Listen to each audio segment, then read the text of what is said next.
जी। सूरज किरण मिली जल का जल हुआ राम, ज्योति ज्योत रली संपूर्ण थिया राम। हर हर जंदु एक है विभ विचार कश नाहे, जल ते उपज तरंग ज्यों जल ही विखै समाहे। फिरत प्रभ आया परया तो शरणाए, नानक की प्रभ बेनती अपनी भगति लाए। नानक की प्रभ बेनती अपनी भगति लाए। सतनाम श्री वाहिगुरु साहिब जी। श्लोक दखना महला पंजवा। कोरी परम वंजाए पिरी मोहब्बत हिक तू, जित हो वंजै जाए ते थाऊ मौजूद सोए। कोरी परम वंजाए पिरी मोहब्बत हिक तू। वाहिगुरु जी का खालसा वाहिगुरु जी की फतेह। आप सर्वत गुरु रूप साध संगत अत उच्चे श्रेष्ठ कर्मा वाले हो, जो के अमृत वेले तो लै करके गुरुद्वारा श्री बंगला साहिब सवेर तो ही सेवावां निभा रहे हो, सिमरन च जुड़े हो। साडे तो पहला रागी जथे ने श्री आसा जी की वार का कीर्तन करके आप जी नूं निहाल कीता है। उपरंत गुरमुख प्यारे सिंह साहिब जी ने जो लड़ीवार कथा चल रही है वो मूल पाठ आप जी नूं सरवण कराया है। अज बहुत वड्डा इतिहासक दिन है। पुत्रां दे दानी साहिबे कमाल साहिब श्री गुरु गोबिंद सिंह जी सच्चे पातशाह अज दे दिन ज्योति जोत समाए सी श्री हजूर साहिब विखे। बड़े बली जहान ते होए पैदा, लिस्ट वेखी बड़े बड़े दानियां दी, पर वाजां वालिया जदों तेरा नां आउंदा हद मुक जांदी है उदों कुरबानियां दी। पुत्रां दे दानी साहिबे कमाल साहिब श्री गुरु गोबिंद सिंह पातशाह जिन्हां दी शरीरक आयु 42 साल दी हुई है। 42 सालां दी छोटी उम्र दे विच ओ महान कौतक कीते। मैं हूँ परम पुरख को दासा, देखण आयो जगत तमाशा, कि होर दुनिया दा कोई औलिया पीर पैगंबर कर नहीं सकिया। गुरु नानक साहिब जी दा 10वां जामा तकरीबन 239 साल दा समा पहले पातशाह तो लैके 10वें पातशाह तक बनदा है। संसार दे विच शरीर करके विचरे, शरीर काल दे हुंदियां अग्यानी जीवां नूं अग्यानता दे विचों कढ के ज्ञान दा प्रकाश हिरदियां च कीता। जदों सृष्टि दी रचना होई उदों अकाल पुरख वाहिगुरू जी दा 3 जिहड़े मुखी देवते हन ब्रह्मा विष्णु ते शिव, उन्हां दे नाल वचन होया सी कि कलयुग दे समय दे विच मैं 10 शरीर धारण करांगा। 10 देहां वखरे वखरे नां ते वखरे वखरे थां होणगे जिथे मैं देह नूं अपनी नूं प्रगट करांगा, पर जोत अते जुगत इक्को ही होवेगी। सो गुरु नानक साहिब ਗੁਰੂ ਗੋਬਿੰਦ ਸਿੰਘ ਪਾਤਸ਼ਾਹ ਦੇ ਵਿੱਚ ਕੋਈ ਭੇਦ ਨਹੀਂ, ਇੱਕੋ ਹੀ ਜੋਤ ਹੈ। ਲੈਣੇ ਦੀ ਫੇਰਾਈ ਹੈ, ਨਾਨਕਾ ਦੋਹੀ ਖੱਟੀ ਹੈ। ਜੋ ਤੂੰ ਹਾਂ ਜੁਗਤ ਸਾਏ ਸਹਿ ਕਾਇਆ ਫਿਰ ਪਲਟੀ ਹੈ। ਕਲਗੀਧਰ ਜੀ ਨੇ ਆਨੰਦਪੁਰ ਛੱਡਿਆ, ਸਰਸਾ ਤੇ ਪਰਿਵਾਰ ਦਾ ਵਿਛੋੜਾ ਹੋਣਾ, ਉਸ ਤੋਂ ਬਾਅਦ ਤਪਦੇ ਭੱਠੇ ਨੂੰ ਠਾਰਨਾ, ਫਿਰ ਚਮਕੌਰ ਸਾਹਿਬ ਦੇ ਵਿੱਚ ਘਸਮਾਨ ਦਾ ਯੁੱਧ ਹੋਣਾ, ਤਾੜੀ ਮਾਰ ਕੇ ਉੱਥੋਂ ਨਿਕਲਣਾ ਤੇ ਕਹਿ ਦੇਣਾ ਹਿੰਦ ਦਾ ਪੀਰ ਜਾ ਰਿਹਾ, ਜੇ ਕਿਸੇ ਵਿੱਚ ਜੁਰਤ ਹੈ ਤਾਂ ਰੋਕ ਲਵੇ। ਉੱਥੋਂ ਫਿਰ ਮਾਛੀਵਾੜੇ ਦੇ ਜੰਗਲਾਂ ਨੂੰ ਭਾਗ ਲਾਉਣਾ, ਮਾਛੀਵਾੜੇ ਤੋਂ ਚੱਲ ਕੇ ਕਨੇਚਾ ਪਿੰਡ, ਹੋਰ ਹੇਰਾਂ ਪਿੰਡ ਵਿੱਚ ਦੀ ਹੁੰਦੇ ਹੋਏ ਆਲਮਗੀਰ, ਫਿਰ ਰਾਏਕੋਟ ਰਾਏ ਕੱਲੇ ਦੇ ਪਾਸ ਪਹੁੰਚਣਾ। ਉੱਥੇ ਛੋਟੇ ਸਾਹਿਬਜ਼ਾਦਿਆਂ ਦੀ ਸ਼ਹਾਦਤ ਦੀ ਖਬਰ ਆਪ ਜੀ ਨੂੰ ਮਿਲਣੀ। ਰਾਏਕੋਟ ਦੀ ਧਰਤੀ ਤੇ ਤੀਰ ਦੀ ਨੋਕ ਦੇ ਨਾਲ ਘਾਹੀ ਦੇ ਬੂਟੇ ਨੂੰ ਪੱਟ ਕੇ ਕਹਿ ਦੇਣਾ ਕਿ ਜਿਹੜੀ ਮੁਗਲਿਆ ਸਲਤਨਤ ਸੈਂਕੜੇ ਸਾਲਾਂ ਤੋਂ ਹਿੰਦੁਸਤਾਨ ਤੇ ਰਾਜ ਕਰ ਰਹੀ ਹੈ, ਅੱਜ ਮੈਂ ਉਸ ਮੁਗਲਿਆ ਸਲਤਨਤ ਦੀ ਜੜ ਪੱਟ ਦਿੱਤੀ ਹੈ। ਇਹ ਮੁਗਲਿਆ ਸਲਤਨਤ ਦੀ ਜੜ, ਇਹ ਜ਼ਾਲਮ ਰਾਜ ਦੀ ਜੜ ਕਲਗੀਧਰ ਸੱਚੇ ਪਾਤਸ਼ਾਹ ਨੇ ਪੱਟੀ ਹੈ। ਨਹੀਂ, ਇਹ ਮੁਗਲਿਆ ਸਲਤਨਤ ਦੀ ਜੜ ਨਹੀਂ ਸੀ ਪੱਟੀ ਜਾਣੀ। ਦੇਵੀ ਦੇਵ ਦਿਉਰੇ ਸੰਤੋਖ ਸਿੰਘਾ ਦੂਰ ਹੋਤੇ, ਰੀਤ ਮਿਟ ਜਾਤੀ ਕਥਾ बेदन पुराण की। श्री गुरु गोबिंद सिंह पावन परमसूर मूर्त ना होती जो पै करुणा निधान की। जे 10वें पातशाह संसार विच ना आउंदे तां अज जालमां दा राज होना सी। इत्थे अपने परिवार, अपने पिता गुरु तेग बहादुर नूं दिल्ली तोरिया, जालम औरंगे दे सिर 9वें पातशाह ने अपना देह रूपी ठीकरा भन्निया। ठीकर फोर दलीस सिर प्रापुर कीओ प्यान, तेग बहादुर सी किरिया करी ना किन्हू आन। ਇਹ ਸ਼੍ਰੀ ਦਸਮ ਗ੍ਰੰਥ ਸਾਹਿਬ ਦੇ ਵਿੱਚ ਆਪ ਜੀ ਲਿਖਦੇ ਹੈ।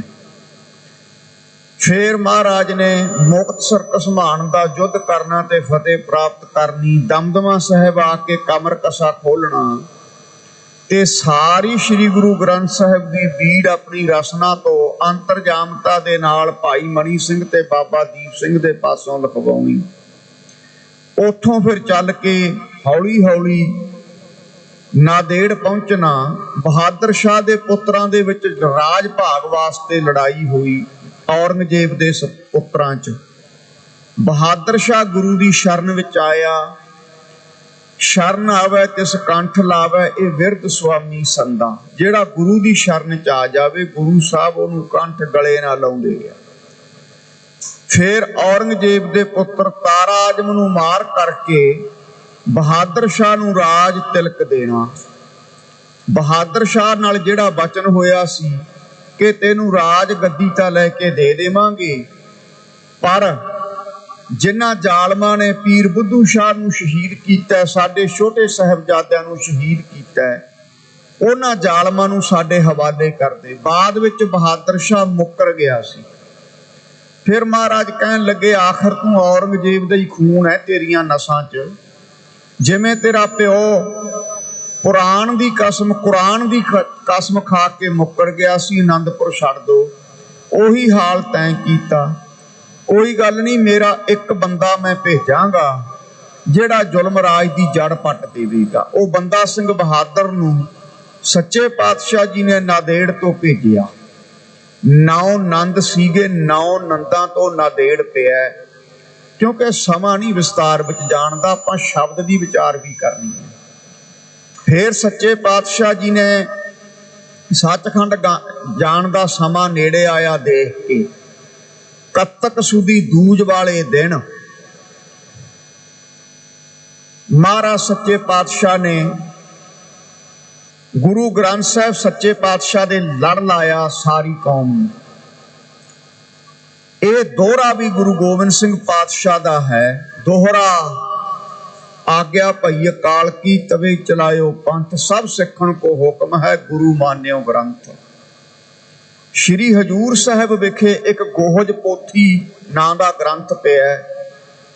ਉਹਦੇ ਵਿੱਚ ਇਹ ਸਾਰੇ ਦੋਹਰੇ ਲਿਖੇ ਹੋਏ ਨੇ।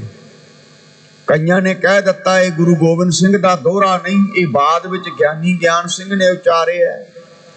ਇਸ ਗੱਲ ਦਾ ਫਾਇਦਾ ਪਖੰਡੀ ਅਤੇ ਦੇਹਧਾਰੀ ਗੁਰੂਆਂ ਨੇ ਬੜਾ ਲਿਆ ਵੀ ਇਹ ਤਾਂ ਬਾਅਦ ਚ ਉਚਾਰਿਆ। ਨਹੀਂ ਖਾਲਸਾ ਜੀ, ਇਹ ਗੁਰੂ ਗੋਬਿੰਦ ਸਿੰਘ ਦਾ ਦੋਹਰਾ ਹੈ। ਮਹਾਰਾਜ ਨੇ ਸਟ੍ਰਿਕਟਲੀ ਬੜੇ ਸਖਤ ਲਫ਼ਜ਼ਾਂ ਚ ਕਿਹਾ ਕਿ ਮੇਰਾ ਖਾਲਸਾ ਸ਼ਬਦ ਗੁਰੂ ਗ੍ਰੰਥ ਸਾਹਿਬ ਨੂੰ ਅੱਜ ਤੋਂ ਬਾਅਦ ਗੁਰੂ ਮੰਨੇ, ਕਿਸੇ ਵੀ ਦੇਹਧਾਰੀ ਨੂੰ ਆਪਣਾ ਗੁਰੂ ਕਰਕੇ ਨਾ ਮੰਨੇ। ਇਹ ਕਲਗੀਧਰ ਜੀ ਨੇ ਬਚਨ ਕੀਤਾ। ਕੱਤਕ ਸੁਦੀ ਦੂਜ ਵਾਲੇ ਦਿਨ ਜਦੋਂ ਗੁਰੂ ਤਾਂ ਗੱਦੀ ਬਖਸ਼ੀ, ਭਾਈ ਮਣੀ ਸਿੰਘ ਸਾਹਿਬ ਜੀ, ਭਾਈ ਸੰਤੋਖ ਸਿੰਘ ਜੀ, ਬਾਬਾ ਦੀਪ ਸਿੰਘ ਜੀ, ਭਾਈ ਹਰ ਸਿੰਘ ਜੀ, ਇਹਨਾਂ ਸਿੰਘਾਂ ਨੂੰ ਮਹਾਰਾਜ ਨੇ ਪੰਜਾਂ ਪਿਆਰਿਆਂ ਚ ਲਾਇਆ ਸੀਗਾ।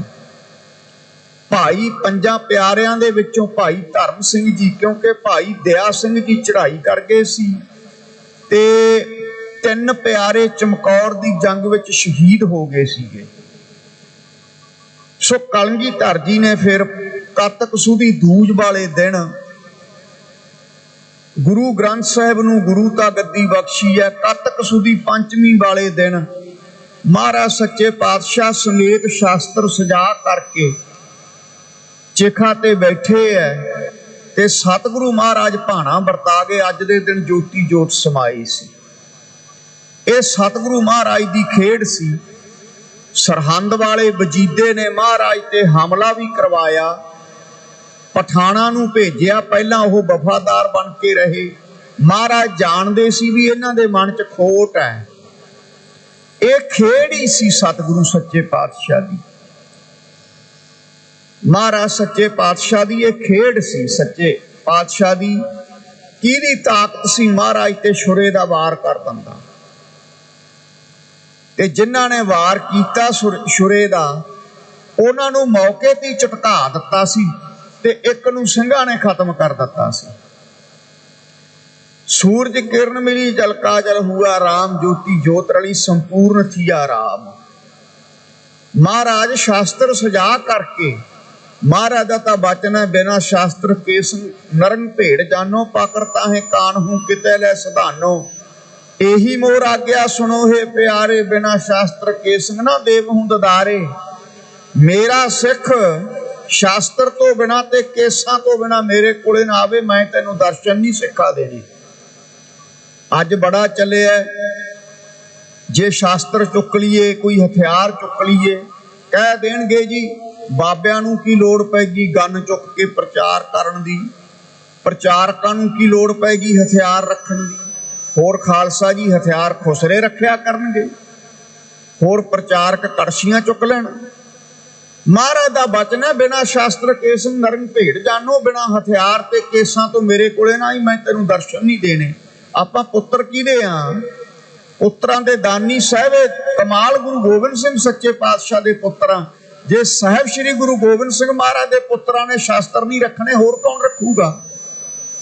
ਪੰਜੇ ਕਕਾਰਾਂ ਦੇ ਵਿੱਚੋਂ ਆ ਕਿਰਪਾਨ ਕੀ ਹੈ? ਸ਼ਾਸਤਰ ਪਹਿਨਾਇਆ ਮਹਾਰਾਜ ਨੇ, ਸਵੈ ਰੱਖਿਆ ਵਾਸਤੇ।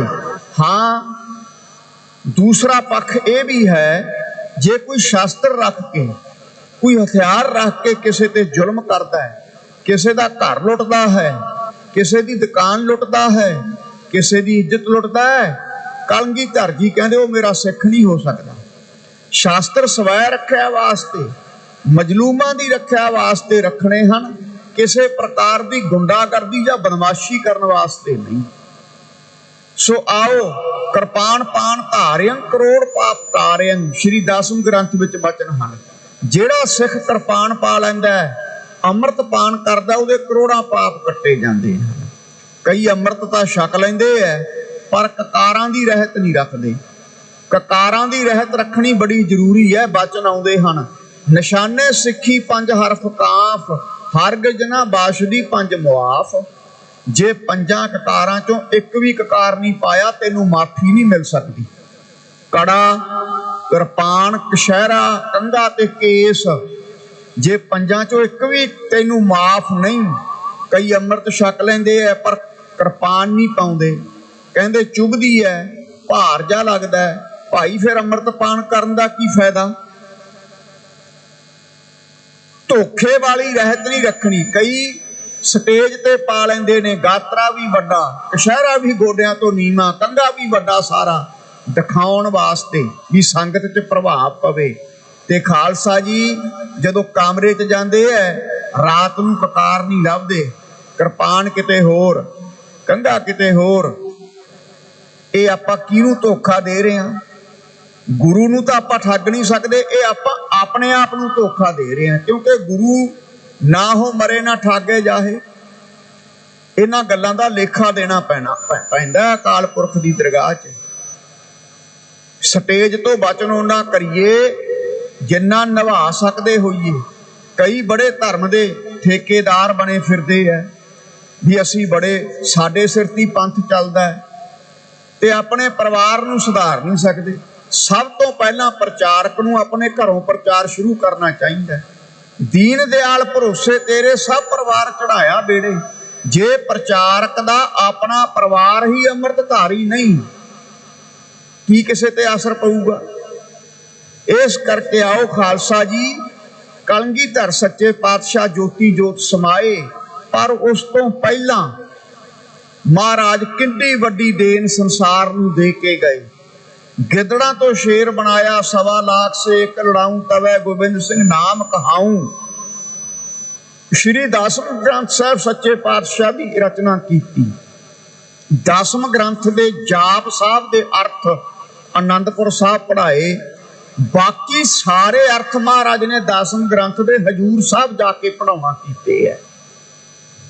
ਦਸਮ ਦੀ ਬਾਣੀ ਸਿਪਾਹੀ ਬਣਾਉਂਦੀ ਹੈ, ਸ਼੍ਰੀ ਗੁਰੂ ਗ੍ਰੰਥ ਸਾਹਿਬ ਦੀ ਬਾਣੀ ਸੰਤ ਬਣਾਉਂਦੀ ਹੈ। ਖਾਲਸਾ ਕੱਲਾ ਸੰਤ ਨਹੀਂ, ਮਹਾਰਾਜ ਨੇ ਖਾਲਸੇ ਨੂੰ ਸੰਤ ਸਿਪਾਹੀ ਬਣਾਇਆ।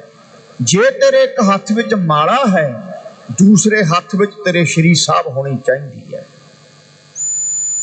ਜਬ ਲਗ ਖਾਲਸਾ ਰਹਿ ਨਿਆਰਾ, ਤਬ ਲਗ ਤੇਜ ਦੇਊ ਮੈਂ ਸਾਰਾ। ਜਬ ਇਹ ਗਹਿ ਵਿਪਰਨ ਕੀ ਰੀਤ, ਮੈਂ ਨਾ ਕਰੂੰ ਇਨ ਕੀ ਪ੍ਰਤੀਤ। ਖਾਲਸਿਆ, ਜਿੰਨਾ ਸਮਾਂ ਤੂੰ ਪੰਜੇ ਕਕਾਰਾਂ ਦਾ ਧਾਰਨੀ ਹੋ ਕਰਕੇ ਸੰਸਾਰ ਤੋਂ ਵੱਖਰਾ ਰਹੇਗਾ, ਅੰਮ੍ਰਿਤ ਵੇਲੇ ਦੀ ਸੰਭਾਲ ਬਾਣੀ ਬਾਣੇ ਦਾ ਧਾਰਨੀ ਹੋਵੇਗਾ, ਮੇਰਾ ਪੂਰਾ ਆਸ਼ੀਰਵਾਦ, ਮੇਰਾ ਹੱਥ ਤੇਰੇ ਸਿਰ ਤੇ ਹੋਵੇਗਾ। ਤੇ ਜਦੋਂ ਤੂੰ ਵਿਪਰਾਂ ਵਾਲੀਆਂ ਰੀਤਾਂ ਤੇ ਪਖੰਡ 'ਚ ਪੈ ਜਾਵੇਂਗਾ, ਸ਼ਾਸਤਰਾਂ ਦਾ ਤਿਆਗ ਕਰ ਦੇਵੇਂਗਾ, ਬਾਣੀ ਨਹੀਂ ਪੜ੍ਹੇਗਾ, ਹਰ ਸਮੇਂ ਬਾਣੀ ਤੇ ਕਿੰਤੂ ਪ੍ਰੰਤੂ ਕਰੇਗਾ, ਫਿਰ ਭਾਈ ਮੈਂ ਤੇਰੇ ਤੇ ਭਰੋਸਾ ਨਹੀਂ ਕਰਨਾ, ਫਿਰ ਮੇਰਾ ਰਿਸ਼ਤਾ ਤੇਰੇ ਨਾਲੋਂ ਖਤਮ ਹੈ। ਆ ਦਸਵੇਂ ਪਾਤਸ਼ਾਹ ਦੀ ਬਾਣੀ ਤੇ ਕਿੰਤੂ ਪ੍ਰੰਤੂ ਕਰੀ ਜਾਂਦੇ ਆ। ਐਡੀ ਵੱਡੀ ਕੁਰਬਾਨੀ ਕਲਗੀਧਰ ਜੀ ਦੀ, ਕਹਿੰਦੇ ਦਸਮ ਗ੍ਰੰਥ ਬਾਣੀਓ ਨਹੀਂ ਮਹਾਰਾਜ ਦੀ। ਜੇ ਦਸਮ ਗ੍ਰੰਥ ਨੂੰ ਕੱਢ ਦਿਆਂਗੇ, ਖਾਲਸਾ ਕਿੱਥੋਂ ਬਣੂ? ਜਿਹੜੀਆਂ 5 ਬਾਣੀਆਂ ਹਨ, ਅੰਮ੍ਰਿਤ ਛਕਾਉਣ ਵੇਲੇ 5 ਪਿਆਰੇ ਪੜ੍ਹਦੇ ਐ, 3 ਬਾਣੀਆਂ ਤਾਂ ਦਸਮ ਦੀਆਂ ਨੇ। ਸੰਤ ਤੇ ਸਿਪਾਹੀ ਦਾ ਸੁਮੇਲ ਕਲਗੀਧਰ ਜੀ ਨੇ ਖਾਲਸੇ ਨੂੰ ਬਣਾਇਆ। ਸਤਿਗੁਰੂ ਮਹਾਰਾਜ ਸੱਚਖੰਡ ਗਮਨ ਕਰ ਗਏ, ਸੰਗਤਾਂ ਦੇ ਵਿੱਚ ਬੜਾ ਬੈਰਾਗ ਛਾਇਆ। ਹਜੂਰ ਸਾਹਿਬ ਦੇ ਪਹਿਲੇ ਜਥੇਦਾਰ ਭਾਈ ਸੰਤੋਖ ਸਿੰਘ ਜੀ ਹੋਏ। ਬੜੀ ਵੱਡੀ ਦੇਣ ਸਤਿਗੁਰੂ ਮਹਾਰਾਜ ਦੇ ਕੇ ਗਏ। ਅੱਜ ਵੀ ਸਾਧ ਸੰਗਤ ਮਹਾਰਾਜ ਕਿਤੇ ਗਏ ਨਹੀਂ, ਸ਼ਰੀਰ ਉਹਲੇ ਕਰਿਆ। ਮਾਤਾ ਸਾਹਿਬ ਕੌਰ ਜੀ ਉਸ ਸਮੇਂ ਮੌਜੂਦ ਸੀ, ਬਾਅਦ ਵਿੱਚ ਮਾਤਾ ਜੀ ਦਿੱਲੀ ਆਏ ਹੈ।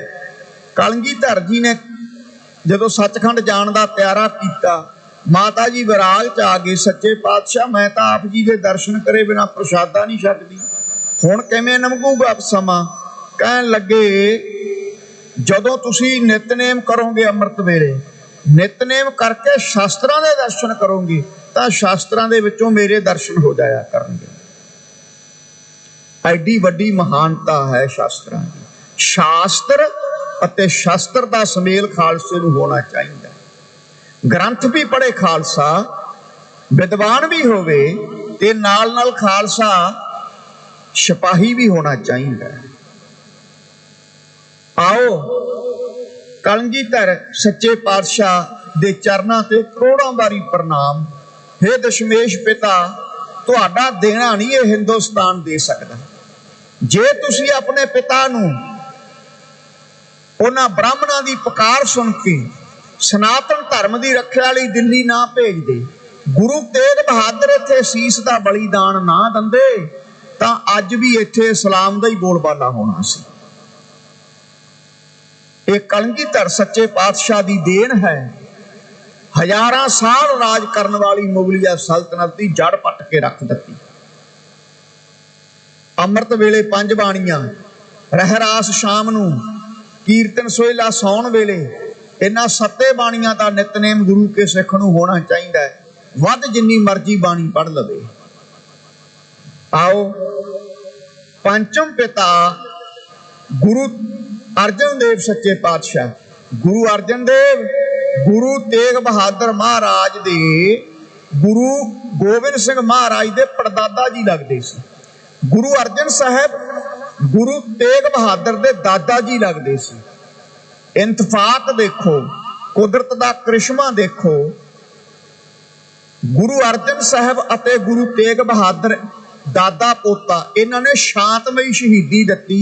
5ਵੇਂ ਜਾਮੇ 'ਚ ਤੱਤੀ ਤਵੀ ਤੇ ਬੈਠ ਗਏ, 9ਵੇਂ ਜਾਮੇ 'ਚ ਸੀਸ ਦਾ ਬਲੀਦਾਨ ਦੇ ਦਿੱਤਾ। ਸ਼ਾਂਤਮਈ 6ਵਾਂ ਤੇ 10ਵਾਂ ਜਾਮਾ 6ਵੇਂ ਪਾਤਸ਼ਾਹ ਗੁਰੂ ਗੋਬਿੰਦ ਸਿੰਘ ਮਹਾਰਾਜ ਦੇ ਦਾਦਾ ਜੀ ਲੱਗਦੇ ਸੀ। ਇੱਕ ਦਾਦੇ ਪੋਤੇ ਨੇ ਸ਼ਾਂਤਮਈ ਸ਼ਹਾਦਤ ਦੇ ਦਿੱਤੀ ਤੇ ਦੂਸਰੇ ਪਾਸੇ ਇੱਕ ਦਾਦੇ ਪੋਤੇ ਨੇ ਖੰਡਾ ਖੜਕਾਇਆ। ਜੋ ਸ੍ਰਿਸ਼ਟੀ ਦੀ ਰਚਨਾ ਵੇਲੇ ਬਚਨ ਕੀਤਾ ਸੀ ਕਿ ਮੇਰੇ 10 ਜਾਮਿਆਂ ਦੇ ਵਿੱਚੋਂ 2 ਜਾਮੇ ਮੇਰੇ ਐਸੇ ਹੋਣਗੇ, ਸ਼ਬਦ ਦੇ ਖੰਡੇ ਦੇ ਨਾਲ ਮੈਂ ਪ੍ਰਤੱਖ ਖੰਡਾ ਫੇਰਾਂਗਾ। ਉਹ ਜਾਮੇ ਸੀ 6ਵਾਂ ਜਾਮਾ ਤੇ 10ਵਾਂ ਜਾਮਾ। 6ਵੇਂ ਜਾਮੇ 'ਚ 4 ਜੰਗਾਂ, 10ਵੇਂ ਜਾਮੇ 'ਚ 14 ਜੰਗਾਂ ਮਹਾਰਾਜ ਨੇ ਕੀਤੀਆਂ ਤੇ ਜ਼ਾਲਮਾਂ ਦੇ ਦੰਦ ਖੱਟੇ ਕੀਤੇ ਐ। ਹੁਣ 5ਵੇਂ ਪਾਤਸ਼ਾਹ ਸ਼ਹੀਦਾਂ ਦੇ ਸਰਤਾਜ ਸਾਨੂੰ ਕਲਯੁਗ ਦੇ ਜੀਵਾਂ ਨੂੰ ਲੜੀਵਾਰ ਜੋ ਕਥਾ ਚੱਲ ਰਹੀ ਹੈ, ਕੀ ਗਿਆਨ ਉਪਦੇਸ਼ ਦੇ ਰਹੇ ਹਨ, ਸਰਵਣ ਕਰੋ ਜੀ। ਵਾਹਿਗੁਰੂ ਸਾਹਿਬ ਜੀ। ਸ਼ਲੋਕ ਦਖਣਾ ਮਹੱਲਾ 5ਵਾਂ। ਸ਼ਲੋਕ ਦਖਣਾ। ਦਖਣੇ ਦਾ ਕੀ ਅਰਥ ਹੈ? ਇੱਕ ਲੰਮਾ ਦੇਸ਼ ਹੈ, ਲੰਮੇ ਦੇਸ਼ ਦੀ ਬੋਲੀ ਹੈ। ਲੰਮੇ ਦੇਸ਼ ਦੀ ਬੋਲੀ ਦੇ ਵਿੱਚ ਸ਼ਲੋਕ ਨੂੰ ਦਖਣਾ ਕਿਹਾ ਜਾਂਦਾ ਹੈ। ਦਖਣੇ ਦਾ ਅਰਥ ਹੁੰਦਾ ਦੇਣਾ, ਦਾਨ ਕਰਨਾ। ਇੱਥੇ ਮਹਾਰਾਜ ਸਾਨੂੰ ਕੀ ਦੇ ਰਹੇ ਆ, ਕੀ ਦਾਨ ਕਰ ਰਹੇ ਨੇ? ਗਿਆਨ ਉਪਦੇਸ਼। 5ਵੇਂ ਪਾਤਸ਼ਾਹ ਸਾਨੂੰ ਗਿਆਨ ਉਪਦੇਸ਼ ਬਖਸ਼ ਰਹੇ ਹਨ। ਹੋਰੀ ਭਰਮ ਵੰਜਾਏ ਪੀਰੀ ਮੁਹੱਬਤ ਹਿਕ ਤੂ, ਜਿਤ ਹੋ ਵੰਜੈ ਜਾਏ ਤੇ ਥਾਉ ਮੌਜੂਦ ਸੋਏ। ਭੋਰੀ ਦਾ ਅਰਥ ਹੁੰਦਾ ਰੰਚਕ ਮਾਤਰ। ਇੱਕ ਭੋਰੀ ਦਾ ਅਰਥ ਹੁੰਦਾ ਭਰਮ। ਭੋਰੀ ਦਾ ਅਰਥ ਹੁੰਦਾ ਰੰਚਕ ਮਾਤਰ, ਇੱਕ ਭੋਰੀ ਦਾ ਅਰਥ ਹੁੰਦਾ ਭੋਲੀ, ਜਿਵੇਂ ਭੋਲਾ ਸੁਭਾਅ। ਇਹ ਸੱਚੇ ਪਾਤਸ਼ਾਹ, ਮੇਰੀ ਬਿਰਤੀ ਬੜੀ ਭੋਲੀ ਹੈ, ਅਣਜਾਣ ਹੈ। ਕਿਰਪਾ ਕਰੋ, ਮੇਰੇ ਅੰਦਰੋਂ ਭਰਮ ਦਾ ਪਰਦਾ ਲਾ ਦਿਓ, ਮੇਰੇ ਅੰਦਰ ਗਿਆਨ ਦਾ ਦੀਪ ਜਗਾ ਦਿਓ। ਵੰਝਾਏ ਪਿਰੀ ਮੁਹੱਬਤ ਹਿਕ ਤੂੰ। ਇਹ ਪਿਰੀ ਤੋਂ ਭਾਵ ਪਰਮੇਸ਼ਰ, ਤੇਰੀ ਮੁਹੱਬਤ ਮੇਰੇ ਅੰਦਰ ਪੈਦਾ ਹੋ ਜਾਵੇ, ਐਸੀ ਕਿਰਪਾ ਕਰੋ। ਜਦੋਂ ਤੁਹਾਡਾ ਪਿਆਰ ਵੈਰਾਗ ਮੇਰੇ ਅੰਦਰ ਪੈਦਾ ਹੋ ਜਾਵੇਗਾ, ਜਿਹੜੀ ਮੇਰੀ ਬਿਰਤੀ ਭੋਲੀ ਹੈ, ਅਣਜਾਣ ਹੈ, ਉਹਦੇ ਅੰਦਰੋਂ ਭਰਮ ਦਾ ਪਰਦਾ ਲੈ ਜੂਗਾ। ਜਾਂ ਦੂਸਰਾ ਇਹਦਾ ਅਰਥ ਹੈ ਭੋਰੀ ਭਰਮ, ਜਿਹੜਾ ਅੰਦਰ ਭਰਮ ਹੈ। ਜਦੋਂ ਰੰਚਕ ਮਾਤਰ ਵੀ ਸੁਰਤੀ ਅਕਾਲ ਪੁਰਖ ਦੇ ਚਰਨਾਂ ਨਾਲ ਜੁੜ ਗਈ, ਪਿਆਰ ਪੈ ਗਿਆ, ਉਹ ਭਰਮ ਦਾ ਅੰਦਰੋਂ ਨਾਸ਼ ਹੋ ਜਾਂਦਾ ਹੈ। ਜਿੱਥੋਂ ਵੰਝੇ ਜਾਏ, ਜਿੱਥੋਂ ਜਿੱਥੋਂ ਵੀ ਮੈਂ ਜਾਵਾਂ, ਕਹਿਣ ਤੋਂ ਭਾਵ ਮੈਂ ਜਿੱਥੋਂ ਤੁਰਿਆ ਹਾਂ, ਜਿੱਥੇ ਤੁਰ ਰਿਹਾ ਹਾਂ ਤੇ ਜਿੱਥੇ ਮੈਂ ਜਾਣਾ, ਹਰ ਜਗ੍ਹਾ ਤੇ ਤੂੰ ਮੌਜੂਦ ਹੈ। ਪਾਸਟ, ਪ੍ਰੈਜੈਂਟ ਐਂਡ ਫਿਊਚਰ, ਤਿੰਨੇ ਕਾਲਾਂ ਦੇ ਵਿੱਚ ਤੂੰ ਸਤ ਹੈ। ਬਾਕੀ ਸੰਸਾਰ ਚਲਾਇਮਾਨ ਹੈ, ਨਾਸ਼ਵੰਤ ਹੈ। ਜਿੱਥੋਂ ਵੰਝੇ ਜਾਏ ਤੇ ਥਾਊ ਮੌਜੂਦ ਸੋਏ। ਜਿੱਥੋਂ ਜਿੱਥੋਂ ਵੀ ਮੈਂ ਜਾਵਾਂ, ਸੱਚੇ ਪਾਤਸ਼ਾਹ, ਜਾਂ ਮੈਂ ਜਾ ਰਿਹਾ ਤੇ ਜਿੱਥੇ ਪਹੁੰਚਾਂਗਾ, हर जगह तू मौजूद है। तेरी होंद है, ऐसी कोई जगह नहीं जिथे तू परमेश्वर मौजूद नहीं। ਜਾਂ ਦੂਸਰਾ ਪਏ ਵੀ ਭਾਵ ਲਾਵਾਂਗੇ ਵੀ ਜਿੱਥੇ ਮੈਂ ਜਾਵਾਂ, ਜਿੱਥੇ ਜਾ ਰਿਹਾ ਤੇ ਜਿੱਥੇ ਪਹੁੰਚਾਂ, ਹਰ ਸਮੇਂ ਮੈਂ ਤੇਰੀ ਹੋਂਦ ਦਾ ਅਹਿਸਾਸ ਕਰਾਂ। ਹਰ ਸਮੇਂ ਮੇਰੀ ਸੁਰਤ ਤੇਰੇ ਚਰਨਾਂ 'ਚ ਜੁੜ ਕੇ ਰਹੇ। ਮੇਰੀ ਸੁਰਤ ਜਦੋਂ ਤੇਰੇ ਚਰਨਾਂ 'ਚ ਜੁੜੇਗੀ, ਜਿਹੜਾ ਮੇਰੇ ਅੰਦਰ ਅਗਿਆਨਤਾ ਦਾ ਭਰਮ ਪਿਆ, ਪੜਦਾ ਪਿਆ, ਉਹ ਨਾਸ਼ ਹੋ ਜਾਵੇਗਾ। ਮਹੱਲਾ ਪੰਜਵਾ। ਪੰਜਵੇਂ ਪਾਤਸ਼ਾਹ ਜੀ ਅੱਗੇ ਗਿਆਨ ਉਪਦੇਸ਼ ਕਰਦੇ ਐ। ਚੜ ਕੇ ਘੋੜੜੈ ਕੁੰਦੇ ਪਕੜੈ, ਹੁੰਡੀ ਦੀ ਖਿਡਾਰੀ। ਚੜ ਕੇ ਘੋੜੜਾ ਕੁੰਦਾ ਪਕੜਾ ਹੈ। ਜਿਹੜਾ ਘੋੜ ਸਵਾਰ ਹੁੰਦਾ ਹੈ, ਕੁੰਦੇ ਦਾ ਮਤਲਬ ਹੁੰਦਾ ਹੈ ਬੰਦੂਕ ਹੁੰਦੀ ਹੈ ਨਾ, ਬੰਦੂਕ ਦਾ ਪਿਛਲਾ ਪਾਸਾ ਲੱਕੜ ਦਾ ਜਿਹੜਾ ਹੁੰਦਾ ਹੈ, ਬੱਟ ਵੀ ਕਹਿ ਦਿੰਦੇ ਆ। ਜਿਹੜਾ ਖੁੰਡੀ ਦਾ ਖਿਡਾਰੀ ਹੈ, ਉਹ ਘੋੜ ਸਵਾਰੀ ਸਾਧ ਸੰਗਤ ਜੀ ਚੰਗੀ ਤਰ੍ਹਾਂ ਨਹੀਂ ਕਰ ਸਕਦਾ। ਘੋੜ ਸਵਾਰੀ ਉਹ ਕਰ ਸਕਦਾ ਜਿਹੜਾ ਘੋੜ ਸਵਾਰ ਹੈ।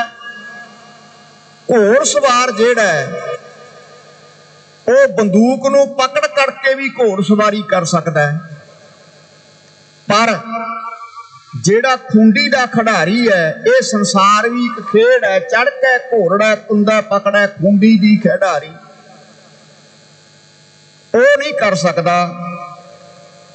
ਭਾਵ ਇਹਦਾ ਇਹ ਹੈ ਕਿ ਜਿਹਦੀ ਬਿਰਤੀ ਸੰਸਾਰ ਦੇ ਰਸਾਂ ਕਸਾਂ 'ਚ ਫਸੀ ਹੋਈ ਹੈ, ਜਿਹੜਾ ਖੁਦ ਰਸਾਂ ਕਸ਼ਾਂ ਤੇ ਵਿਸ਼ੇ ਵਿਕਾਰਾਂ 'ਚ ਫਸਿਆ ਹੋਇਆ ਹੈ, ਉਹ ਸ਼ਾਸਤਰਾਂ ਦੀ ਘੋੜ ਰੂਪ ਸਵਾਰੀ ਕਰਕੇ ਸਾਧ ਸੰਗਤ ਜੀ ਵੇਦਾਂ ਸ਼ਾਸਤਰਾਂ ਦੀ ਸਵਾਰੀ ਕਰਕੇ ਕਿਸੇ ਨੂੰ ਗਿਆਨ ਉਪਦੇਸ਼ ਨਹੀਂ ਦੇ ਸਕਦਾ। ਭਾਵ ਜਿਹੜਾ ਆਪ ਰਸਾਂ ਕਸਾਂ 'ਚ ਫਸਿਆ ਹੈ, ਖੂੰਡੀ ਦੀ ਖੇਡ ਦਾ ਖਿਡਾਰੀ ਹੈ, ਜਿਹੜਾ ਆਪ ਹੀ ਅੰਮ੍ਰਿਤ ਵੇਲੇ ਨਹੀਂ ਜਾਗਦਾ, ਆਪ ਹੀ ਬਾਣੀਆਂ ਦਾ ਨਿਤਨੇਮੀ ਨਹੀਂ, ਉਹ ਕਿਸੇ ਨੂੰ ਗਿਆਨ ਉਪਦੇਸ਼ ਨਹੀਂ ਦੇ ਸਕਦਾ। ਇਸ ਪੰਕਤੀ ਦਾ ਸਰਲ ਤੌਰ ਤੇ ਇਹ ਭਾਵ ਹੈਗਾ। ਜਿਹੜਾ ਘੋੜ ਸਵਾਰੀ ਕਰਦਾ, ਟ੍ਰੇਨਡ ਹੈ, ਉਹ ਰਾਈਫਲ ਲੈ ਕੇ ਵੀ, ਉਹਨੂੰ ਪਕੜ ਕੇ ਵੀ ਘੋੜ ਸਵਾਰੀ ਕਰ ਸਕਦਾ। ਹੁਣ ਜਿਹੜਾ ਘੋੜ ਸਵਾਰੀ ਕਰਨੇ ਨਹੀਂ ਜਾਣਦਾ, ਉਹ ਰਾਈਫਲ ਆਦਿਕ ਨੂੰ ਪਕੜ ਕੇ ਉਹਦੇ ਕੁੰਦੇ ਨੂੰ ਕਿੱਦਾਂ ਘੋੜ ਸਵਾਰੀ ਕਰੇਗਾ। ਇਸੇ ਤਰ੍ਹਾਂ ਖਾਲਸਾ ਜੀ, ਜਿਹਦੀ ਆਪਣੀ ਨਾਮ ਦੀ ਕਮਾਈ ਨਹੀਂ, ਵਿਸ਼ੇ ਵਿਕਾਰਾਂ 'ਚ ਗਲਤਾਨ ਹੈ, ਲੱਖ ਭਾਵੇਂ ਸਟੇਜਾਂ ਤੋਂ ਗਿਆਨ ਉਪਦੇਸ਼ ਦਿੰਦਾ ਫਿਰੇ, ਉਹਦੇ ਗਿਆਨ ਉਪਦੇਸ਼ ਦਾ ਕਿਤੇ ਕਿਸੇ ਤੇ ਕੋਈ ਅਸਰ ਨਹੀਂ ਹੋਣਾ। ਹਾਲਤ ਉਹਦੀ ਇਹ ਹੈ, ਆਵਰਹਿ ਕੋ ਉਪਦੇਸ਼ ਤੇ ਮੁਖ ਮੈਂ ਪਰ ਹੈ ਰੇਤ, ਰਾਸ ਬਰਾਨੀ ਰਾਖ ਤੇ ਖਾਇਆ ਘਰ ਕਾ ਖੇਤ। ਹੋਰਾਂ ਦੀ ਖੇਤੀ ਖੱਤਾ ਕਰਦਾ, ਆਪਣੀ ਉਜਾੜ ਨਹੀਂ। ਹੋਰਾਂ ਨੂੰ ਗਿਆਨ ਉਪਦੇਸ਼ ਦਿੰਦਾ ਆਪਣੀ ਖੇਤੀ ਉਜਾੜ ਲਈ ਕਹਿਣ ਤੋਂ ਭਾਵ ਆਪ ਜੁੜਿਆ ਨਹੀਂ, ਹੋਰਾਂ ਨੂੰ ਜੁੜਨ ਦਾ ਉਪਦੇਸ਼ ਦਿੰਦਾ ਹੈ। ਤੇ ਉਹਦੇ ਕਹਿਣ ਤੇ ਕਿਸੇ ਨੇ ਵੀ ਨਾਮ ਦੇ ਨਾਲ ਨਹੀਂ ਜੁੜਨਾ। ਜਿਸ ਕਾ ਅੰਤਰ ਵਸੈ ਨਿਰੰਕਾਰ, ਤਿਸ ਕੀ ਸੀਖ ਤਰੈ ਸੰਸਾਰ। ਜਿਹਦੇ ਅੰਦਰ ਨਿਰੰਕਾਰ ਵਾਹਿਗੁਰੂ ਵਸਦਾ ਹੈ, ਜਿਹੜਾ ਨਿਤਨੇਮੀ ਪ੍ਰੇਮੀ ਹੈ, ਉਸੇ ਦੀ ਸਿੱਖਿਆ ਦਾ ਦੂਸਰੇ ਤੇ ਅਸਰ ਪਊਗਾ ਤੇ ਉਹੀ ਫਿਰ ਅੱਗੇ ਨਾਮ ਨਾਲ ਜੋੜੇਗਾ।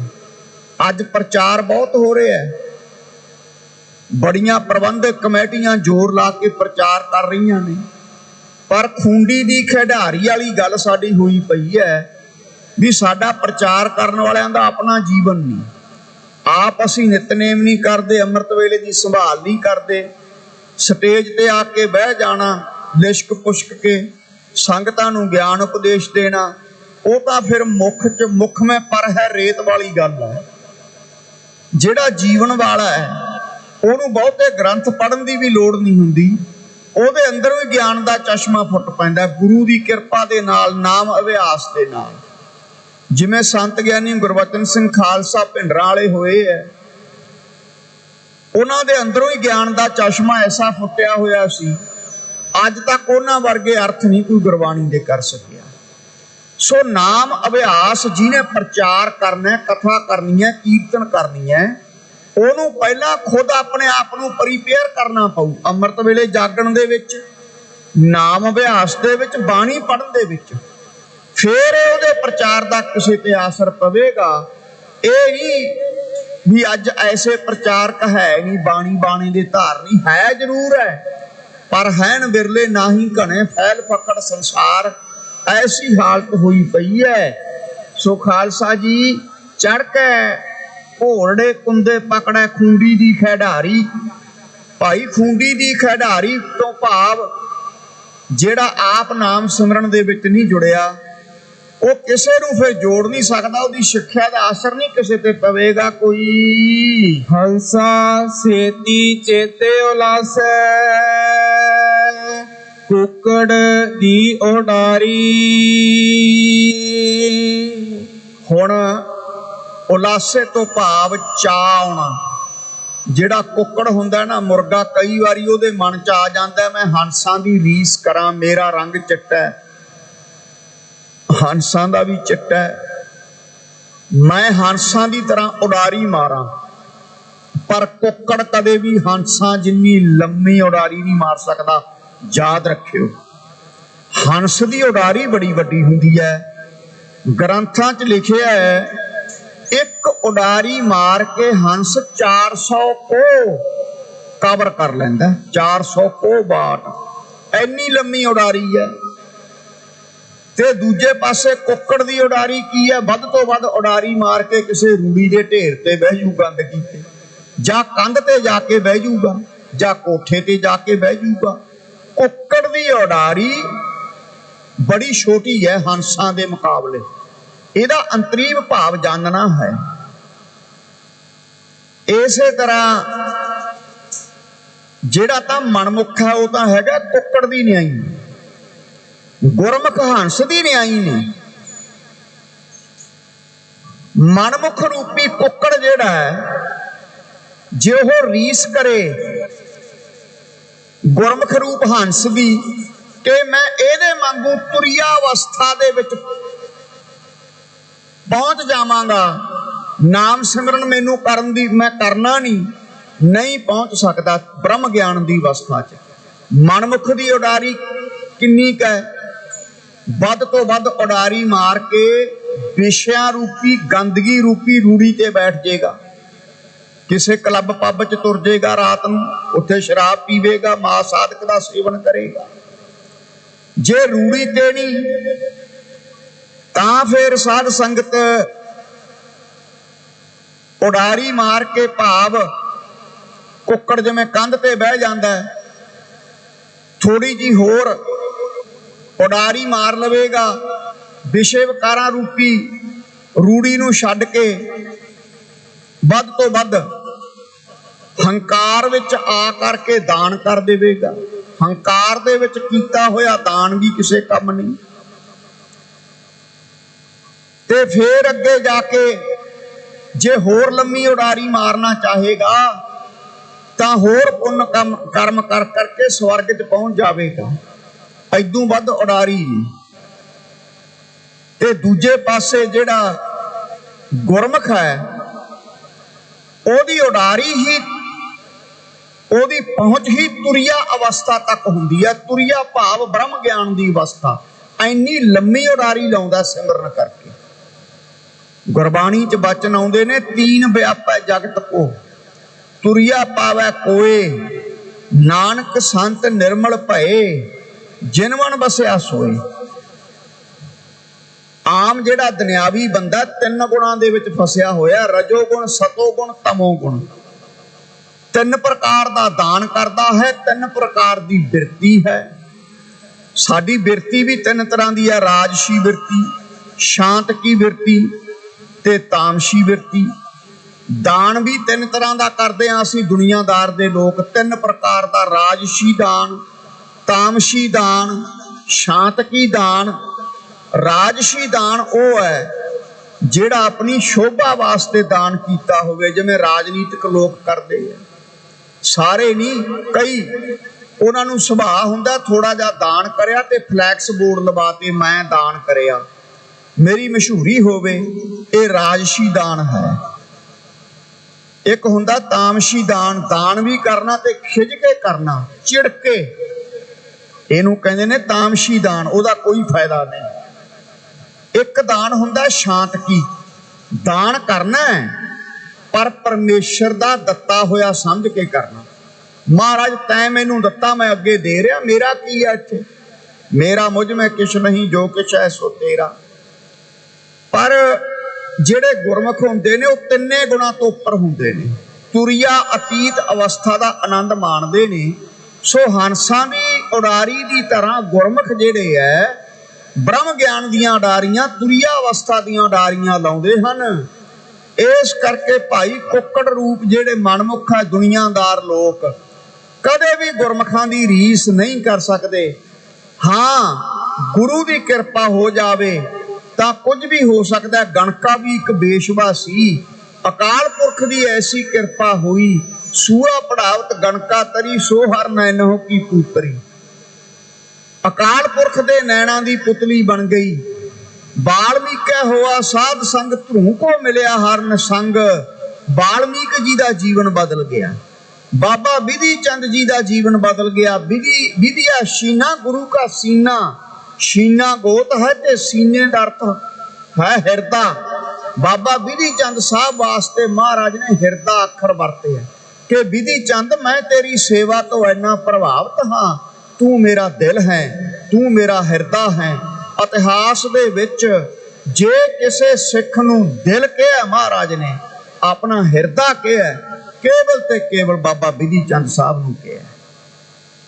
ਅਕਾਲ ਪੁਰਖ ਕਿਰਪਾ ਕਰ ਦੇਵੇ, ਕਾਵਾਂ ਤੋਂ ਹੰਸ ਬਣਾ ਸਕਦਾ ਹੈ। ਜੇ ਹੰਗਤਾ ਦੇ ਅਧੀਨ ਕੋਈ ਕਰਮ ਕਰੇਗਾ, ਸੇਵਾ ਕਰੂਗਾ ਤਾਂ ਦਿਖਾਵੇ ਵਾਸਤੇ, ਲੰਗਰ ਚ 4 ਭਾਂਡੇ ਮਾਂਜੇਗਾ, ਫੋਟੋ ਕਰਾ ਕੇ ਨੈਟ ਤੇ ਪਾ ਦੇਣੀ, ਝਾੜੂ ਮਾਰਨਾ ਤਾਂ ਫੋਟੋ ਫੇਸਬੁੱਕ ਤੇ ਪਾ ਦੇਣੀ, ਇਹੋ ਜੀ ਸੇਵਾ ਮਹਾਰਾਜ ਨੂੰ ਪ੍ਰਵਾਨ ਨਹੀਂ। ਇਹ ਤਾਂ ਲੋਕ ਦਿਖਾਵਾ ਹੈ। ਸਾ ਸੇਵਾ ਕੀਤੀ ਸਫਲ ਹੈ, ਜਿਤ ਸਤਿਗੁਰ ਕਾ ਮਨ ਮੰਨੇ। ਸਤਿਗੁਰ ਕਾ ਮਨ ਮੰਨਿਆ ਤਾਂ ਪਾਪ ਸੰਭਲ ਭੰਨੇ।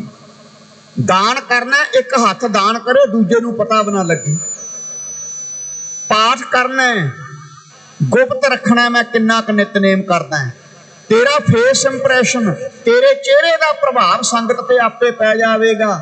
ਜੇ ਇੱਕ ਪਾਠ ਸੁਖਮਨੀ ਸਾਹਿਬ ਦਾ ਕਰਕੇ ਇੱਥੇ ਸਾਰੀ ਦਿੱਲੀ 'ਚ ਰੌਲਾ ਪਾਉਂਦਾ ਫਿਰਿਆ ਮੈਂ ਪਾਠ ਕੀਤਾ, ਉਹਦਾ ਫਾਇਦਾ ਕੀ? ਭਾਜਨ ਭੋਜਨ ਖਜ਼ਾਨਾ ਨਾਰੀ, ਚਾਰੇ ਪਰਦੇ ਦੇ ਅਧਿਕਾਰੀ ਸਿਆਣੇ ਕਹਿੰਦੇ। ਨਿਤਨੇਮ ਕਰਨਾ, ਸੇਵਾ ਕਰਨੀ ਦੱਸੀ ਦਾ ਨਹੀਂ ਹੁੰਦਾ, ਫੇਰ ਉਹ ਅਵਸਥਾ ਨਹੀਂ ਰਹਿੰਦੀ, ਹੰਕਾਰ ਆ ਜਾਂਦਾ ਅੰਦਰ। ਸੋ ਹੰਸਾਂ ਦੀ ਉਡਾਰੀ ਤਾਂ ਬੜੀ ਲੰਮੀ ਹੈ। ਇਸੇ ਤਰ੍ਹਾਂ ਗੁਰਮੁਖ ਰੂਪੀ ਹੰਸ ਸੁਰਤ ਕਰਕੇ ਬੜੀ ਉਡਾਰੀ ਲੰਮੀ ਮਾਰਦੇ ਐ, ਤੇ ਜਿਹੜੇ ਦੁਨੀਆਦਾਰ ਨੇ ਉਹਨਾਂ ਦੀ ਸੁਰਤ ਕਰਕੇ ਉਡਾਰੀ ਬੜੀ ਛੋਟੀ ਹੁੰਦੀ ਹੈ। ਕਦੇ ਵੀ ਮੁਕਾਬਲਾ ਨਹੀਂ ਕਰ ਸਕਦੇ ਗੁਰਮੁਖ ਰੂਪ ਹੰਸਾਂ ਦਾ। ਪੌੜੀ ਅੱਗੇ ਪੌੜੀ ਉਚਾਰਨ ਕਰਕੇ ਗੁਰੂਦੇਵ ਜੀ ਸਾਨੂੰ ਕਲਯੁਗ ਦੇ ਜੀਵਾਂ ਨੂੰ ਉਪਦੇਸ਼ ਦਿੰਦੇ ਨੇ। ਰਸਨਾ ਉਚਰੈ ਹਰ ਸ਼ਰਵਣੀ ਸੁਣੈ, ਸੋ ਉਦਰੈ ਮੀਤਾ। ਰਸਨਾ ਉਚਰੈ, ਗੁਰਮੁਖ ਜਿਹੜੇ ਨੇ ਰਸਨਾ ਦੁਆਰਾ ਨਾਮ ਨੂੰ ਉਚਾਰਦੇ ਨੇ। ਗੁਰਬਾਣੀ ਕਹਿੰਦੀ ਹੈ, ਹੇ ਭਾਈ, ਸਰਬ ਸਾਂਝੀ ਬਾਲਤਾ ਦਾ ਸੰਦੇਸ਼ ਹੈ ਗੁਰੂ ਕੀ ਬਾਣੀ ਦਾ। ਹੇ ਭਾਈ, ਰਸਨਾ ਦੁਆਰਾ ਵਾਹਿਗੁਰੂ ਦੇ ਨਾਮ ਨੂੰ ਉਚਾਰ। ਸਰਬਣੀ ਸੁਣੈ, ਕੰਨਾਂ ਦੇ ਨਾਲ ਸੁਣਨਾ ਕਰ। ਪਰ ਆਪਾਂ ਰਸਨਾ ਦੁਆਰਾ ਚੁਗਲੀਆਂ, ਨਿੰਦਿਆ ਤੇ ਗੰਦੀਆਂ ਗਾਲਾਂ ਕੱਢਦੇ ਆ, ਕੰਨਾਂ ਦੁਆਰਾ ਗੰਦੇ ਗੀਤ ਸੁਣਦੇ ਆ। ਇਹ ਅੱਜ ਦੀ ਸਾਡੀ ਹਾਲਤ ਹੈ, ਇਹ ਹਾਲਤ ਸਾਡੀ ਹੋਈ ਪਈ ਹੈ। ਫੇਰ ਆਪਾਂ ਸ਼ਾਂਤੀ ਭਾਲਦੇ ਆ ਤੇ ਖਾਲਸਾ ਜੀ ਫਿਰ ਸ਼ਾਂਤੀ ਮਿਲੂਗੀ ਕਿੱਥੋਂ? ਸ਼ਾਂਤੀ ਮਿਲਣੀ ਸੀ ਰਸਨਾ ਦੁਆਰਾ ਨਾਮ ਜਪ ਕੇ, ਕੰਨਾਂ ਦੁਆਰਾ ਸੁਣ ਕੇ। ਰਸਨਾ ਦੁਆਰਾ ਨਿੰਦਿਆ ਚੁਗਲੀ ਤੇ ਕੰਨਾਂ ਦੁਆਰਾ ਗੰਦੇ ਗੀਤ ਸੁਣਦੇ ਆ, ਤੇ ਫਿਰ ਸ਼ਾਂਤੀ ਮਿਲੂਗੀ ਕਿੱਥੋਂ? ਗੁਰਬਾਣੀ ਕਹਿੰਦੀ ਹੈ, ਸੁਖ ਨਾਹੀ ਬਹੁਤੇ ਧਨ ਖਾਟੇ, ਸੁਖ ਨਾਹੀ ਪੇਖੈ ਨਿਰਤ ਨਾਟੇ। ਸੁਖ ਨਾਹੀ ਬਹੁ ਦੇਸ਼ ਕਮਾਏ, ਸਰਬ ਸੁਖਾਂ ਹਰ ਹਰ ਗੁਣ ਗਾਏ। ਪੀਸ ਆਫ ਮਾइंड, ਮਨ ਦੀ ਸ਼ਾਂਤੀ। ਬਹੁਤੇ ਧਨ ਪ੍ਰਾਪਤ ਕਰਕੇ ਵੀ ਸੁੱਖ ਨਹੀਂ ਮਿਲਨੇ, ਬਹੁਤੇ ਦੇਸ਼ਾਂ ਦਾ ਭਰਮਣ ਕਰਕੇ ਵੀ ਸੁੱਖ ਨਹੀਂ ਮਿਲਨੇ, ਤੇ ਸਰਬ ਸੁੱਖਾਂ ਹਰ ਹਰ ਗੁਣ ਗਾਏ। ਸਾਰੇ ਸੁੱਖ ਆ ਗੁਰੂ ਦੀ ਬਾਣੀ ਨੂੰ ਗਾ ਕੇ ਤੈਨੂੰ ਪ੍ਰਾਪਤ ਹੋਣਗੇ। ਜਦੋਂ ਆਪਾਂ ਸ਼ੁਰੂ ਕਰਦੇ ਆ ਨਾ ਰਸਨਾ ਦੁਆਰਾ ਨਾਮ ਜਪਣਾ, ਪਹਿਲਾਂ ਪਹਿਲਾਂ ਮਨ ਉਪਰਾਮ ਹੁੰਦਾ ਹੈ, ਕਲਯੁਗ ਆਪਣਾ ਜ਼ੋਰ ਦਿਖਾਉਂਦਾ ਹੈ, ਨੀਂਦ ਵੀ ਆਉਂਦੀ ਹੈ, ਮਾੜੇ ਖਿਆਲ ਵੀ ਆਉਂਦੇ ਨੇ, ਪਰ ਖਾਲਸਾ ਜੀ ਹਟ ਨਾ ਕਿਤੇ ਜਾਇਓ, ਲੱਗੇ ਰਹੋ। ਮਹਾਰਾਜ ਕਹਿੰਦੇ ਕਬੀਰ ਕੇਸੋ ਕੇਸੋ ਕੂਕੀਐ, ਨਾ ਸੋਈਐ ਅਸਾਰ, ਰਾਤ ਦਿਵਸ ਕੇ ਕੂਕਣੇ ਕਬਹੂ ਕੇ ਸੁਣੇ ਪੁਕਾਰ। ਕਦੇ ਤਾਂ ਤੇਰੀ ਪੁਕਾਰ ਸੁਣੇਗਾ ਨਾ, ਲੱਗਿਆ ਰਹਿ। ਛੇਵੇਂ ਪਾਤਸ਼ਾਹ ਨੂੰ ਸਿੱਖਾਂ ਨੇ ਪ੍ਰਸ਼ਨ ਕੀਤਾ।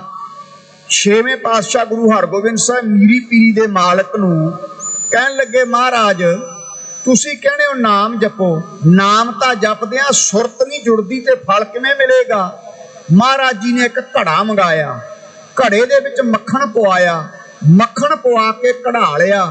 ਕਹਿੰਦੇ ਮੱਖਣ ਹੈ? ਕਹਿੰਦੇ ਕੱਢ ਲਿਆ। ਮਹਾਰਾਜ ਕਹਿੰਦੇ ਪਰ ਮੱਖਣ ਤਾਂ ਕੱਢ ਲਿਆ, ਥੰਧਿਆਈ ਤਾਂ ਵਿੱਚ ਰਹਿ ਗਈ ਨਾ, ਥੰਧਿਆਈ ਨਹੀਂ ਕਿਤੇ ਜਾਂਦੀ। ਇਸੇ ਤਰ੍ਹਾਂ ਜਦੋਂ ਬਾਣੀ ਪੜ੍ਹਦੇ ਆ, ਬਾਣੀ ਪੜ੍ਹੀ ਚੱਲ, ਜੇ ਅੱਜ ਮਨ ਨਹੀਂ ਲੱਗਿਆ 2-4 ਦਿਨਾਂ ਨੂੰ ਲੱਗ ਜੂ, ਫਲ ਕਿਤੇ ਨਹੀਂ ਜਾਂਦਾ, ਯਾਦ ਰੱਖਿਓ। ਕਈ ਇਸ ਗੱਲੋਂ ਡਰਦੇ ਹਟ ਜਾਂਦੇ ਨੇ, ਸਾਡਾ ਮਨ ਨਹੀਂ ਲੱਗਦਾ, ਫਲ ਨਹੀਂ ਮਿਲਣਾ। ਫਲ ਮਿਲੇਗਾ ਹੀ ਮਿਲੇਗਾ, ਹੌਲੀ ਹੌਲੀ ਮਨ ਆਪੇ ਟਿਕ ਜਾਵੇਗਾ। ਸਤਿਗੁਰੂ ਅੱਗੇ ਅਰਦਾਸ ਕਰੀਏ, ਰਸਨਾ ਉਚਰੇ ਹਰ ਸਰਬਣੀ ਸੁਣੈ, ਸੋ ਉਧਰੇ ਮਿੱਤਾ। ਮਿੱਤਾ ਤੋਂ ਭਾਵ ਮਿੱਤਰ। ਹੇ ਮਿੱਤਰ, ਜਿਹੜਾ ਰਸਨਾ ਦੁਆਰਾ ਵਾਹਿਗੁਰੂ ਦੇ ਨਾਮ ਨੂੰ ਜਪਦਾ, ਕੰਨਾਂ ਦੁਆਰਾ ਸੁਣਦਾ ਹੈ, ਸੰਸਾਰ ਰੂਪੀ ਭਵ ਸਾਗਰ ਦੇ ਵਿੱਚੋਂ ਉਧਰੇ ਤੋਂ ਭਾਵ ਉਹਦਾ ਜੀਵਨ ਰੂਪੀ ਬੇੜਾ ਸੰਸਾਰ ਰੂਪੀ ਭਵ ਸਾਗਰ ਵਿੱਚੋਂ ਤਰ ਜਾਂਦਾ ਹੈ। ਹਰ ਜਸ ਲਿਖੈ ਲਾਏ ਭਾਵਨੀ, ਸੇ ਹਸਤ ਪਵਿੱਤਰ।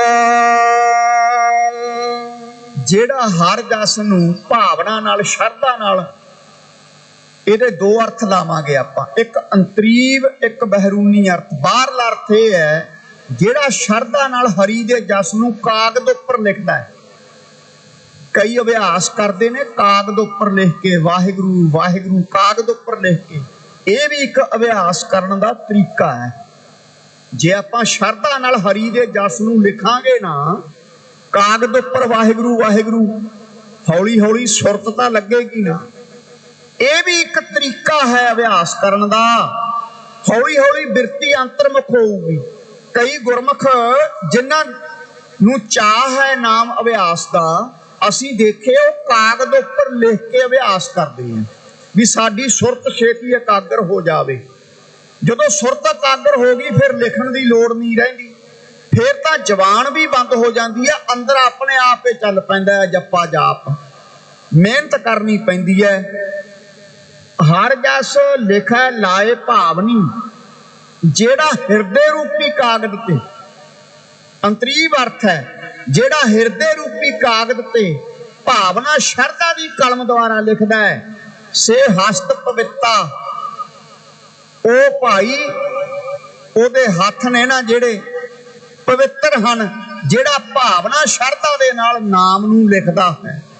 ਸੋ ਹਸਤ ਪਵਿੱਤਾ ਤੋਂ ਭਾਵ ਅੰਤਰੀਵ ਅਰਥ ਇਹ ਹੈ ਕਿ ਉਹ ਪਵਿੱਤਰ ਹੋ ਜਾਂਦਾ, ਉਹਦੇ ਹੱਥ ਪੈਰ ਸਾਰਾ ਸਰੀਰ ਪਵਿੱਤਰ ਹੋ ਜਾਂਦਾ ਹੈ, ਜਿਹੜਾ ਨਾਮ ਨੂੰ ਹਿਰਦੇ ਤੇ ਲਿਖਦਾ ਹੈ ਸੁਰਤ ਰੂਪੀ ਕਲਮ ਦੇ ਦੁਆਰਾ। ਕਹਿਣ ਤੋਂ ਭਾਵ ਸੁਰਤ ਨੂੰ ਸ਼ਬਦ ਨਾਲ ਜੋੜ ਕੇ ਨਾਮ ਜਪਦਾ ਹੈ, ਉਹਦਾ ਸਾਰਾ ਸਰੀਰ ਪਵਿੱਤਰ ਹੋ ਜਾਂਦਾ ਹੈ। ਤਨ ਵੀ ਤੇ ਮਨ ਵੀ ਉਹਦਾ ਨਿਹਾਲਤਾਈ ਨੂੰ ਪ੍ਰਾਪਤ ਕਰ ਲੈਂਦਾ ਹੈ। ਤਨ ਮਨ ਹੋਏ ਨਿਹਾਲ ਜਾਂ ਗੁਰ ਦੇਖਾਂ, ਸਾਹਮਣੇ ਵਾਲੀ ਹਾਲਤ ਹੋ ਜਾਂਦੀ ਆ। ਜਿਹੜਾ ਭਾਵਨਾ ਦੇ ਨਾਲ ਹਿਰਦੇ ਰੂਪੀ ਕਾਗਜ਼ ਉੱਪਰ ਨਾਮ ਨੂੰ ਲਿਖਣਾ ਕਰਦਾ ਹੈ। 60 ਤੀਰਥ ਮੱਜਣਾ, ਸਭ ਪੁੰਨ ਤਿਨ ਕੀਤਾ। ਜਿਹੜਾ ਸ਼ਰਧਾ ਭਾਵਨਾ ਦੇ ਨਾਲ ਹਿਰਦੇ ਤੇ ਨਾਮ ਨੂੰ ਲਿਖਦਾ, ਉਹਨੂੰ 68 ਤੀਰਥਾਂ ਦਾ ਫਲ ਮਿਲਦਾ ਹੈ। 68 ਤੀਰਥ ਹਿੰਦੂ ਧਰਮ ਦੇ ਵਿੱਚ ਗੱਲ ਕੀਤੀ ਹੈ 68 ਤੀਰਥਾਂ ਦੀ। ਕਿਹਦੇ ਕੋਲੇ ਸਮਾਂ ਅੱਜ ਦੇ ਸਮੇਂ 'ਚ ਵੀ 68 ਤੀਰਥਾਂ ਤੇ ਨਹਾਉਂਦਾ ਫਿਰੇ? ਗੁਰੂ ਮਹਾਰਾਜ ਨੇ ਤਾਂ ਸਤਸੰਗ ਨੂੰ ਕਹਿਤਾ 68 ਤੀਰਥਾਂ ਤੋਂ ਵੱਡੀ ਹੈ ਸਤਸੰਗ। ਕਈ ਕੋਟਕ ਜਗ ਫਲਾ ਸੁਨ ਗਾਵਨ ਹਾਰੈ ਰਾਮ, ਕਰੋੜਾਂ ਜੱਗਾਂ ਦਾ ਫਲ ਮਿਲਦਾ ਭਾਈ ਸਤਸੰਗ ਵਿੱਚ ਆ ਕੇ। ਕਿਹੜੇ 68 ਤੀਰਥਾਂ ਦੀ ਗੱਲ? 68 ਤੀਰਥ ਤਾਂ ਉਹਦੇ ਚਰਨ ਚੁੰਮਦੇ ਨੇ ਜਿਹੜਾ ਬਾਣੀ ਪੜ੍ਹਦਾ ਹੈ। ਮਹਾਰਾਜ ਕਹਿੰਦੇ ਐਸਾ ਗੁਰਮੁਖ ਜਿਹੜਾ ਰਸਨਾ ਦੁਆਰਾ ਨਾਮ ਜਪਦਾ ਹੈ, ਕੰਨਾਂ ਦੁਆਰਾ ਸੁਣਦਾ ਹੈ, ਹਰ ਜਸ ਨੂੰ ਭਾਵਨਾ ਦੇ ਨਾਲ ਲਿਖਦਾ, ਸ਼ਰਧਾ ਦੇ ਨਾਲ। 68 ਤੀਰਥ ਮੱਜਣਾ, ਮੱਜਣਾ ਤੋਂ ਭਾਵ ਹੁੰਦਾ ਪੁਰਬ ਇਸ਼ਨਾਨ ਕਰਨਾ ਜਾ ਕੇ। ਸਭ ਪੁੰਨ ਤਿਨ ਕੀਤਾ, ਸਾਰੇ ਤਰ੍ਹਾਂ ਦੇ ਪੁੰਨ 68 ਤੀਰਥਾਂ ਦਾ ਇਸ਼ਨਾਨ ਦਾ ਫਲ ਉਹਨੂੰ ਸੋਤੇ ਸਿੱਧ ਹੀ ਪ੍ਰਾਪਤ ਹੋ ਜਾਂਦਾ ਹੈ ਜਿਹੜਾ ਆਪਣੇ ਘਰ ਵਿੱਚ ਰਹਿ ਕੇ ਆਪਣੇ ਹਿਰਦੇ ਤੇ, ਆਪਣੇ ਹਿਰਦੇ ਰੂਪੀ ਪੱਟੀ ਤੇ ਸ਼ਰਧਾ ਭਾਵਨਾ ਦੀ ਕਲਮ ਦੁਆਰਾ ਨਾਮ ਨੂੰ ਲਿਖਦਾ ਹੈ, ਨਾਮ ਨੂੰ ਜਪਦਾ ਹੈ, ਰਸਨਾ ਦੁਆਰਾ ਕੰਨਾਂ ਦੁਆਰਾ ਸੁਣਦਾ ਹੈ। ਉਹਨੂੰ ਘਰ ਬੈਠੇ ਹੀ 68 ਤੀਰਥਾਂ ਦਾ ਤੇ ਸਾਰੇ ਪੁੰਨਾਂ ਦਾ ਫਲ ਪ੍ਰਾਪਤ ਹੋ ਜਾਂਦਾ ਹੈ। ਸੰਸਾਰ ਸਾਗਰ ਤੇ ਉਦਰੇ, ਵਿਖਿਆ ਗੜ ਜੀਤਾ। ਸਤਿਗੁਰੂ ਮਹਾਰਾਜ ਸੱਚੇ ਪਾਤਸ਼ਾਹ ਕਹਿੰਦੇ ਆ ਸੰਸਾਰ ਸਾਗਰ ਤੋਂ ਉਧਰੇ ਤੋਂ ਭਾਵ ਸੰਸਾਰ ਸਾਗਰ ਤੋਂ ਉਹਦਾ ਬੇੜਾ ਪਾਰ ਹੋ ਜਾਂਦਾ ਹੈ ਜਿਹੜਾ ਕੰਨਾਂ ਦੁਆਰਾ ਬਾਣੀ ਸੁਣਦਾ, ਰਸਨਾ ਦੁਆਰਾ ਜਪਦਾ ਹੈ। ਤੇ ਉਹ ਫਿਰ ਵਿਖਿਆ ਗੜ ਜਿੱਤਾ। ਉਹ ਵਿਖਿਆ ਤੋਂ ਭਾਵ ਵਿਸ਼ੇ ਵਿਕਾਰਾਂ ਦਾ, ਗੜ ਤੋਂ ਭਾਵ ਕਿਲਾ।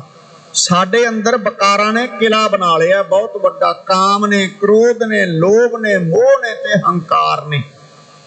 ਇਹ ਪੰਜੇ ਸਾਰਿਆਂ 'ਚ ਨੇ। ਜੇ ਕੋਈ ਕਹੇ ਮੇਰੇ 'ਚ ਕਾਮ ਨਹੀਂ, ਗਲਤ ਕਹਿੰਦਾ ਹੈ। ਸਾਰਿਆਂ 'ਚ ਨੇ, ਪਰ ਇਹਨਾਂ ਪੰਜਾਂ ਨੂੰ ਆਪਾਂ ਸੁਰ 'ਚ ਕਰਨਾ ਹੈ। ਇਹ ਬੇਸੁਰੇ ਹੋਏ ਹੋਏ ਹੈ। ਜੇ ਹਾਰਮੋਨੀਅਮ ਬਾਜਾ ਰਾਗੀ ਸਿੰਘ ਕਰਦੇ ਹੁਣ ਕੀਰਤਨ ਤੇ ਬਾਜਾ ਹੋ ਜਾਵੇ ਬੇਸੁਰਾ, ਆਨੰਦ ਨਹੀਂ ਆਉਣਾ ਖਾਲਸਾ ਜੀ। ਇਸੇ ਤਰ੍ਹਾਂ ਇਹ ਬੇਸੁਰੇ ਹੋਏ ਹੋਏ ਹੈ। ਕਾਮ ਬੇਸੁਰਾ ਹੋ ਗਿਆ, ਇੱਜ਼ਤ ਮਿੱਟੀ 'ਚ ਮਿਲਾ ਦੂ। ਕ੍ਰੋਧ ਬੇਸੁਰਾ ਹੋ ਗਿਆ, ਕਤਲ ਕਰਾ ਦੂਗਾ। ਲੋਭ, ਆ ਲੋਭ ਨੇ ਮਾਰਤਾ ਸੀ ਗੰਗੂ ਬ੍ਰਾਹਮਣ ਨੂੰ। ਇਹ ਬੇਸੁਰੇ ਹੋਏ ਨੇ। ਜਦੋਂ ਸੁਰ 'ਚ ਆ ਗਏ ਜਿਹੜਾ ਕਾਮ ਹੈ, ਇਹ ਫਿਰ ਸਾਧ ਸੰਗਤ ਜੀ ਜਤ ਸਤ ਵਿੱਚ ਬਦਲ ਜੂ। ਏਕਾ ਨਾਰੀ ਜਤੀ ਹੋਏ ਪਰ ਨਾਰੀ ਧੀ ਭੈਣ ਵਿਖਾਣੇ ਵਾਲੀ ਅਵਸਥਾ ਬਣ ਜੂ। ਕ੍ਰੋਧ ਜਿਹੜਾ ਹੈ ਇਹ ਵੀਰ ਰਸ ਵਿੱਚ ਬਦਲ ਜਾਵੇਗਾ। ਵੀਰ ਰਸ 'ਚ ਸੂਰਮਿਆਂ ਨੂੰ ਕਦੇ ਕ੍ਰੋਧ ਨਹੀਂ ਆਉਂਦਾ, ਵੀਰ ਰਸ ਆਉਂਦਾ ਹੈ। ਲੋਭ ਸੰਤੋਖ ਵਿੱਚ ਬਦਲ ਜੂਗਾ। ਮੋਹ ਜਿਹੜਾ ਹੈ ਪ੍ਰੇਮ 'ਚ ਬਦਲ ਜੂਗਾ। ਲੋਭ ਮੋਹ ਹੰਕਾਰ, ਹੰਕਾਰ ਜਿਹੜਾ ਸਵੈਮਾਨ 'ਚ ਬਦਲ ਜੂ। ਅਣਖ ਦੇ ਵਿੱਚ ਜਦੋਂ ਆਪਾਂ ਨਾਮ ਜਪਾਂਗੇ ਉਦੋਂ ਫਿਰ ਹੰਕਾਰ ਨਹੀਂ ਰਹਿਣਾ, ਅਣਖ ਜ਼ਮੀਰ ਜਾਗ ਪੈਂਦੀ ਹੈ ਸੁੱਤੀ ਹੋਈ। ਸੋ ਭਾਈ ਸਤਿਗੁਰੂ ਕਹਿੰਦੇ ਜਿਹੜੇ ਰਸਨਾ ਦੁਆਰਾ ਨਾਮ ਜਪਦੇ ਨੇ, ਕੰਨਾਂ ਦੁਆਰਾ ਸੁਣਦੇ ਐ, ਉਹਨਾਂ ਨੇ ਸੰਸਾਰ ਸਾਗਰ ਦੇ ਵਿੱਚੋਂ ਤਰ ਗਏ। ਉਧਰੇ ਤੋਂ ਭਾਵ ਤਰ ਗਿਆ, ਉਹਨਾਂ ਦਾ ਜੀਵਨ ਰੂਪੀ ਬੇੜਾ ਤਰ ਜਾਂਦਾ ਤੇ ਵਿਕਾਰਾਂ ਦੇ ਕਿਲੇ ਨੂੰ, ਵਿਸ਼ੇ ਵਿਕਾਰਾਂ ਦੇ ਕਿਲੇ ਨੂੰ ਜਿੱਤ ਲੈਂਦੇ ਹਨ। ਉਹ ਨਾਨਕ ਲੜ ਲਾਏ ਉਧਾਰਿਅਨ, ਦਈਓ ਸੇਵ ਅਮਿਤਾ। ਨਾਨਕ ਲੜ ਲਾਏ ਉਧਾਰਿਅਨ।